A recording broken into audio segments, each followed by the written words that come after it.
I'm here, just clear my throat. Hi, everyone. This is Cassandra Williamson. I am coming to you from the holler in Eastern Kentucky. And yeah, that's exactly what we call it around here, a holler. Okay. That's the local vernacular, and everybody knows it. Hatfield McCoy feud country, right just a few miles over where they fought over a pig in an election a long time ago, 1800s, late 1800s. So that's where I am, right there in the middle of the woods up in a holler. Okay. So there's a lot of things I want to talk about today, but the first thing I want to do is just acknowledge that for all of our Catholic friends out there in America, the new person as the Pope is an American, if you didn't know that already. That's interesting. It's the first person from America to be a Pope, the United States. Pope Francis was from South America. So we're very glad about that. I'm happy about it for them. And I think he's going to try to, from what he had said earlier today, he's going to try to continue what was being done under the leadership of Pope Francis. So, which would be cool. There's a lot of progress being made there. And this new Pope, Leo the 14th, as he's calling himself, actually spent a lot of time in Peru. So that's where the Vatican had sent him. And he spent a lot of time down there. So congratulations to American Catholics and the Catholics worldwide. You have a new Pope, and that's amazing. That conclave stuff is very fascinating to me. I love history. So what else has been going on? So today I started working on kind of a new way of addressing things on the path forward, and that's what this show is, the path forward. And I'm going to be using Restream for just about everything. Okay, and the reason for that, including any outside or extraneous programming I may decide to do. Right now I have two programming things that are taking place nearly every day. One of them, if you haven't heard already, is called the Midday Muster. All right. Midday Muster is also on Restream, and it enables me to bring together anyone who wants to chat, check in, and stuff like that. But it's more formatted and structured than just Zoom. Zoom allows all kinds of stuff to happen, and it can be pretty insecure and all this kind of thing and get out of control really fast. And yeah, I'm not very fond of all that. So what we want to do is, though, on the Daily Muster, we want to be able to bring people in on this show too, by the way. We'd like to have participants who come in and talk with me about topics of the day, topics of interest, and things like that. I'll get a list of things together we can talk about and push them back and forth. But here's the thing, and I want people to get a very clear understanding of this. I appreciate the people who are inside echo chambers and who are patting themselves on the back, and everybody's lifting each other up and doing all the kumbayas, and you got all the gatekeepers out there telling people that we don't want you in, or the gatekeeper saying this is the way it's supposed to be done while you're on the inside. Yeah, that happens left, right, and center. I mean, all of them have echo chambers. All of them, silos in which they operate. The problem with that, though, is that you become stuck in that, and you're unable to see things on the outside as it having any value at all. If you refuse to allow other views, other viewpoints to be heard rationally, considered respectfully, then you're shutting out part of everything that actually matters in terms of being a sustainable thing over a long period of time. Now, what's happened within the trans community and the LGBT community over all these years? Well, it's become more and more siloed. It has become more and more structured around just certain things. And then gatekeepers are keeping people on the inside in line and keeping people from the outside from coming in. The same thing's happening over on the right with people who are aligned with the Heritage Foundation, Project 2025. They say they entertain multiple ideas, but they don't. How do we know? Well, a lot of those people work at HHS, the Health and Human Services Department right now. And they just recently put out this report on gender dysphoria among adolescents. Well, the report is garbage because it's based on Another report from England, which is also garbage. We know, and the reason I'm using very direct language with that, because it is, there's no scientific evidence to support anything that they say, and they get no input from anyone in the field who knows what they're talking about. So they're siloing themselves, and then they're kicking out anyone who might know something about this field of study, and putting a wall up and saying, no, we don't want to hear from them because obviously they're not good. They're not the kind of people we want to hear from because, they don't think like we do. Well, really, you ought to have that. If you're doing a scientific study, you really want to have multiple perspectives on things. And that's what's going on in these silos, political silos and all kinds of stuff. LGBTQ plus silos and the whole alphabet soup silos and all of these things. They have a silo and they got the gatekeeper going, don't say that. Don't say it that way. Say it this way. Or go after all the old people because, we got to have a place for the old people. It's just craziness. Okay. So here's what I'm looking for when I'm talking about having someone come in, or 2 people per show. You can send an email to me. Now, let me get my email address up here. Send an email to me and let me know that if you're interested in participating in one of these shows. Yeah, there you go. No, never did show up. Where'd it go? Oh, there it is. It did show up. I just didn't have it in the right spot. So anyway, send me an email. Let me know that you're interested, and then I'll go through and review all the different people. I'm looking for people who have viewpoint diversity. I'm not afraid of somebody saying something different, challenging me in my thinking, as long as they too hold that same perspective where they're not afraid of somebody else challenging their thinking. That's what we need more of, folks. That's why we need to be able to reach across borders, across not just borders, but the walls of your silo, your echo chamber. You need to be able to knock a hole in that thing somewhere and have someone with a different perspective come in or be brought in or people go out and communicate with. That's the challenge, because we get so comfortable inside our silos and inside those echo chambers that we become immune to any other kind of input. And we begin to reject everything that doesn't align up with what the gatekeepers say we ought to be listening to or doing or saying. So that's the challenge that we face. Now, why is it so important to do that? Well, I want to bring in one example that I want to kind of talk about strategic leadership. Okay, this is for all Americans and all leaders. It doesn't matter who you are. This is applicable across the board.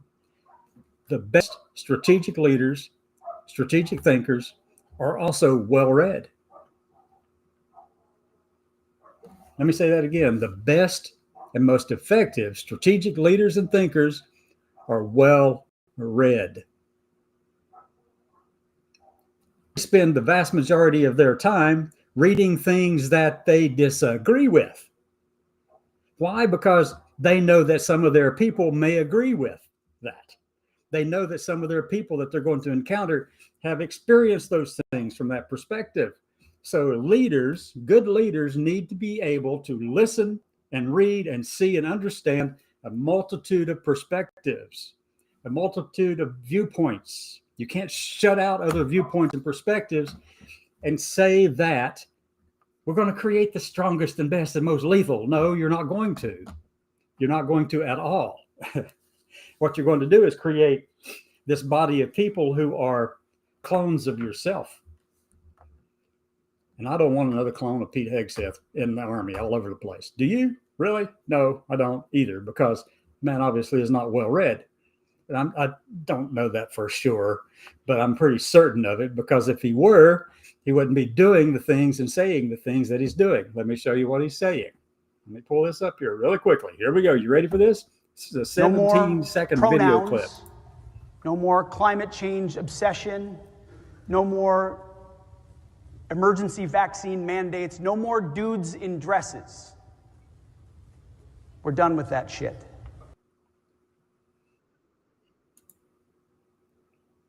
There you go, folks. That's who you have as a leader. Somebody who is narrow-minded and myopic in thinking and unable to think outside of the box. He thinks he's thinking inside the box, but what he's doing outside the box, but what he is doing is creating images of himself, replicating himself and those who think like him across the whole spectrum of our U.S. military.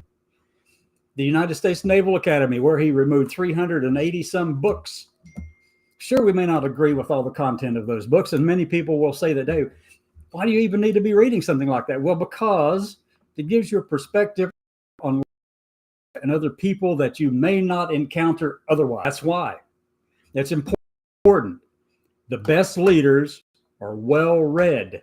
The best leaders, the most effective leaders are well read. And they spend, as I said many times before, they aren't afraid to read things that challenge their way of thinking. They don't try to go out and burn the book. And I know burning the books has occurred on the left, the right, and the middle, everywhere. It has forever. But the people doing that are small-minded people. They're really small-minded. If you see somebody who is wanting to go out and ban books, you know what the first thing that occurs to me is? These people are small-minded, myopic thinkers. Even though I myself may disagree with some of the content of those books, I'm not going to ban them. Our leaders need to have a broad perspective on all kinds of things. And I said just a second ago, the best and most effective leaders, strategic thinkers, leaders, period, they're the ones who actually are well read. Now, you can read it however you want to read it, audio books or whatever you want to do, or do the Cliff Notes version, anything like that. But you need to be well read. You need to have a reading list of things that you want to read. And sometimes those reading lists include things you've already read once 20 or 30 years ago, and you want to reread it again, because guess what? Your perspective of the world has changed too. Then you may learn something different from what you read once before. And you usually will. You'll see it a different way. That gives leaders the ability to go, you know, I understand you. That gives a leader the ability to say, you know, I see this person that we're calling an enemy. I understand them because I have studied them. I know their way of thinking. I know their ideologies. I know what makes them different from us. And I know what makes them the same as us. I know their weaknesses and strengths because I have studied them. On the other hand, like I said, the best, most effective leaders are well read. I'll say it again. That's what it comes down to, folks. Otherwise, you end up with this. Pronouns, no more climate change obsession, no more emergency vaccine mandates, no more dudes in dresses. We're done with that shit.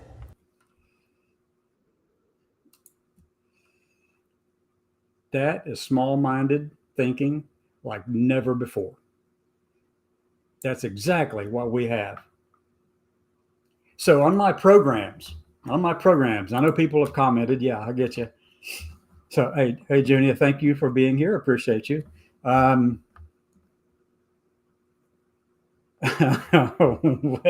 okay then. I got to post this one. Junia, yes. LOL, get over yourself. I live in a holler too, but way south of where you are. Yeah, and when I was down there in the south, I lived south of you. But yeah, living in a holler is a different world altogether. Let me put this other comment up here and we'll go forward from there. While I was in the Navy, I used to have to read about the capabilities of Russian ships and planes, and having to train officers on computer program for naval combat and naval air combat. Yeah, me too. And all of us did. All the senior, all leaders knew what the silhouette of a Soviet ship was and could tell you what it was by name usually. But anyway, so that's just the way it was for us in the military. Absolutely appreciate that comment. Thank you. So let me get back to where my other thing was at. Path Forward show. Okay. So I'm trying to persuade people who, if they will come on board these shows, you can come on, send me an email. You got the email address. Oh, it disappeared right there. You got the email address. Let me know whether you'd like to come on the show. Now, look, like I said, I'm looking for people of multiple and different perspectives, different viewpoints. Because what on earth, what good is it to have a bunch of people on a panel or on some kind of discussion group when everyone agrees with each other?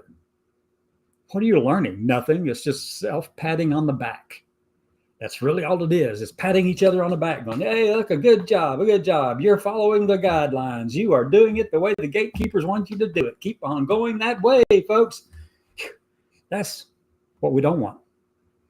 I want to be able to have a conversation around ideas. And if you can do that, click on, send me an email. Let me know. And I understand where a lot of people are coming from. I have my understanding of things is vastly different than most, apparently, but I can tell you this, the gatekeepers will do this. They will tell you that we only say this. We only say it that way. We don't say something bad about some of our own. We don't do things that bring a spotlight on those things. And we surely don't side with somebody outside the silo. We surely don't agree. The world is not black and white. The world is not black and white. It's gray, and shades of gray at that. And not just gray, but it's the entire rainbow of colors and all the shades and hues of all of those colors. That's the world outside your silo. And that's the stuff we're missing. And that's why most of these silos will collapse under pressure. And that's what we're seeing today. We're seeing this. All the work that was done since 1950s with the lavender scare, all the stuff we pushed through and gotten accomplished and all the kind of stuff, where's it gotten us? Well, it's gotten us to the point where the other part of the country absolutely despises anything that we're doing. Anything that the LGBT community is doing, they have grown more and more and more averse to anything that is being said there. And likewise, we have become more and more averse to anything said over there because we can't hear each other. We can't see each other, and we don't want to associate with each other because we call that other person an American. And let me set you straight on that point too. If you were born in this country or you were naturalized in this country, you're an American. You are an American, period. Notice there's nothing in that description that says only if you're a Republican, or only if you're a Democrat, or only if you're trans, or only if you're this or that or whatever. No, there are no caveats to it. Born here, naturalized here, you're an American citizen. So what are we going to do about Pete Hegseth and all that crap that he's doing? There's not a whole lot we can do, but there are some things we should be doing. Preparing yourselves for the worst. And I hate to be the person that kind of does all this, telling you got to do it this way. And I'm just suggesting that you do it this way. You do it the way you think you need to be doing it to take care of yourself, protect you and your family and your property. Do that. Take care of those things. But don't forget that we're dealing with people who are small-minded and myopic, but they're in power. And they have a lot of pull. For the next 2 years, next year and a half, this whole bailiwick of stuff that we have going on in this country that we thought we had accomplished, they're going to try everything in their world to that they can to roll it all back to 1945. And in some cases, all the way back to 1860. We know that. We know who these people are. And how do we know that, though? It's not just an opinion. It's something that's been formed from observing their behaviors, reading stuff that they have written, listening to their media sources, listening to their programming, getting engaged with them in terms of listening and communicating and letting them know that, hey, some of that stuff I might like, but some of it is just gross. Take care of yourself. Take care of yourself. So the path forward is this. Come back tomorrow evening. It's 6 o'clock on the path forward. And if you want to join me tomorrow it's either going to be 1 or noon. I don't know what my calendar actually says at this point for tomorrow. Might be wise to look. Hold on. I have to check and see. I think my calendar is clear for tomorrow. So it'll be at 1 o'clock, midday muster. We'll do that. And then we'll go forward from there. And I hope all of you have a great evening. And thanks for participating. Thanks for joining in here. Oh, yeah. Radical Rodent. Here we go. This one. I did too, twice. Haven't been back since. They didn't help me enough. Next to the swamp. With that, have a great evening, everyone. Take care of yourselves. Big hugs.